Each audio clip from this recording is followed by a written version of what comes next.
This is a historical first. No one has ever told you what I am about to tell you. We are tracking the data from both sides, the elite academic databases and the deepest textual records. And the verdict is clear. The entire global consensus has been paralyzed by fear. The tenured professors are afraid of losing their grants. The bishops and imams are afraid of losing their pulpits. They see the data, but they refuse to bridge the gap.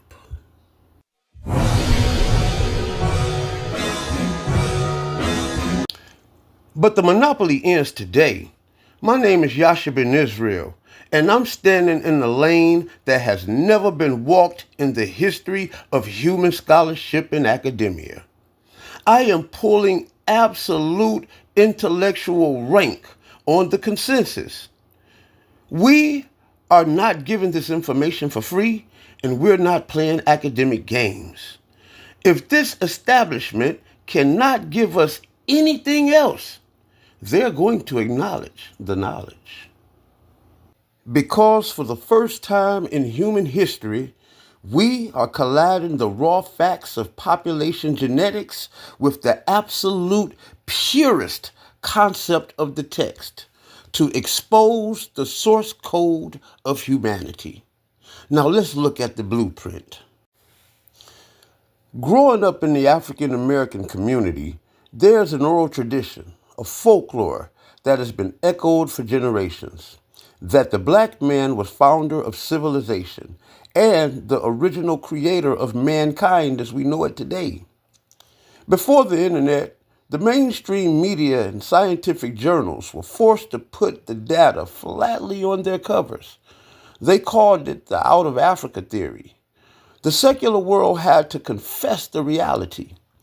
The root of all human DNA tracks directly back to African soil.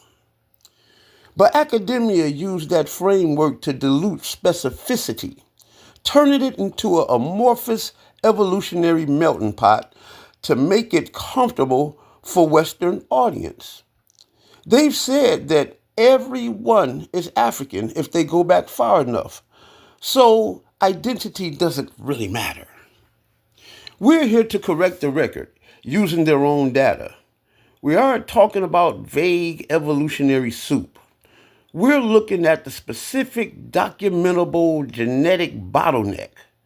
We are mixing the hard facts of population genetics with the absolute purest concept of the biblical text. And when you force them into the same room, the mechanics prove the undeniable thesis. Noah was E1b1a.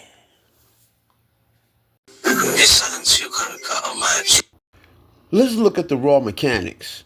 If you claim to look at the science and you claim to look at the text, the math has to add out perfectly. So let's look straight at the source code, Genesis 6 and 9. The text outlines a total global reset.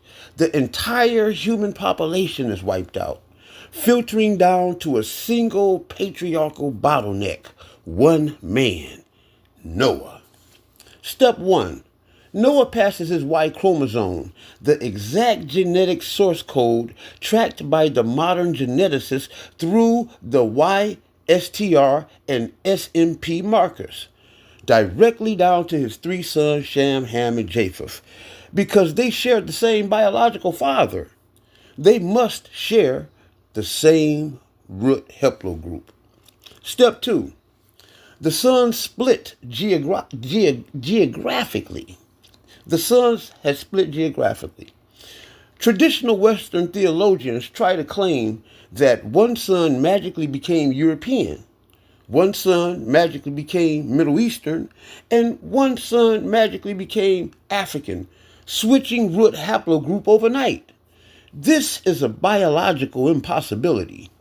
The raw data of mutation rates prove a father cannot pass 3 different root chromosomes to his biological sons. Turn your pages to Genesis chapter 10, the Table of Nations. This isn't just a religious genealogy. It is an ancient geographic ledger of migrations. The text explicitly charts where the descendants of Shem, Ham, and Japheth established their territories. Now look at how the migrations in the branches actually matches this ledger. Step 3. Over centuries, mutations, what geneticists call sub-clades, defined by specific single nucleotide polymorphisms, naturally occur within these lineages. Because of the geographical isolation detailed in Genesis 10, climates and environments, the branches began to split and look differently. They created the distinct variations and modern haplogroups we see across the globes today. But the original source codes never changed. Every single one of these downstream branches traces back to the foundational trunk. Look at the global genome mapping. If the out of Africa data already proved that the foundational trunk of all humanity is anchored flatly in the soil of Africa, then that root father wasn't an abstract concept. He carried the dominant, undisputed patriarchal lineage of the diaspora.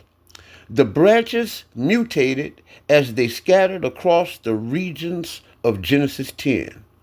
But the trunk, the root trunk at the bottleneck remains E1b1a.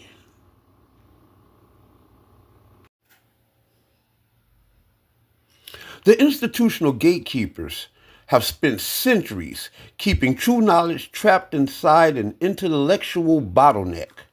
They have weaponized intellectualism to act as a guard dog at the gates of truth, making the masses feel like they aren't qualified to read their own history or interpret their own biology.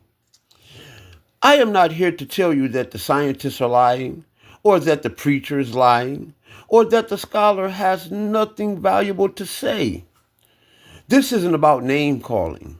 This is about exposing the monopoly. The problem is that they want the truth to rest entirely with them.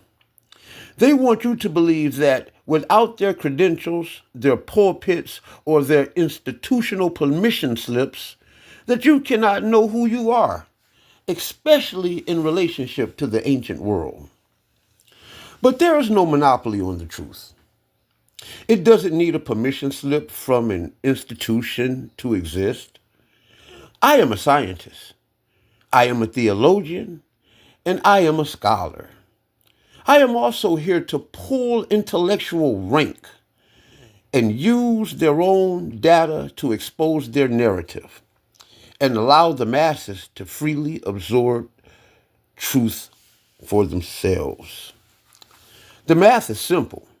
The genetics are clear, and the record is unsellable. The monopoly is broken, and the truth is finally free.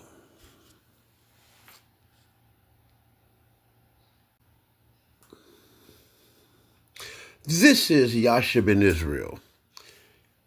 Hit that like button if you've learned something new today and if you've enjoyed what you've heard. Hit that like button, and if you want to have access to more of this fine, high intellectual information, hit that subscribe button, and I'll see you in the next video.